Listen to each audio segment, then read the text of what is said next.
దొంగతనంకి వచ్చానో దేనికి వచ్చి ఏమీ కర్మ నాకు. ఇటు వెళ్తే ఈ మంద తినేస్తున్నారు, అటు వెళ్తే అది తినేస్తుంది.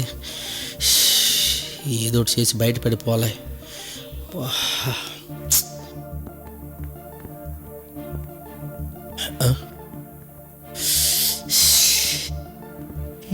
ఎంటర్ అయ్యారా మళ్ళీ దండుపల్లి బ్యాచ్. మళ్ళీ ఎందుకు వచ్చారా? ఈసారి మీరికిద్దామని. రే మీకు దండం పెడతాను రా, నాకంత ఓపిక లేదురా. మీకు మీ ప్లానింగ్లకు దండం రే. అరే నన్ను వదిలేనరా బాబు, మీకు ముర్రాట్లు ఇచ్చేస్తాను, మీకు దండం రే. ఇరికిద్దామని కాదు గోలీ, ఈ ఎరకాటం నుంచి బయటపడదామని. అరే అరబొర్రాడా, నువ్వు మాట్లాడకురా, నువ్వు మాట్లాడితే నాకు నచ్చదు.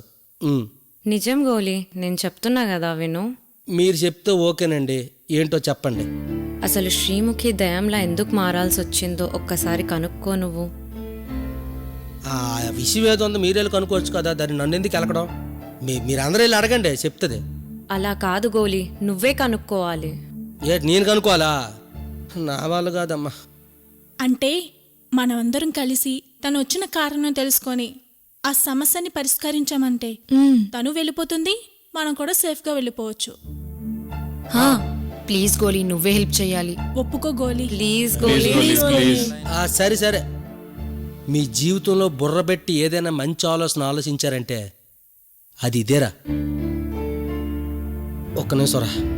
పదా ప్లీజ్ గోలీ, గోలీ రా గోలీ. సరేలే పదండి, సరేలే పదండి, ఏది జరిగితే అదే జరుగుద్ది.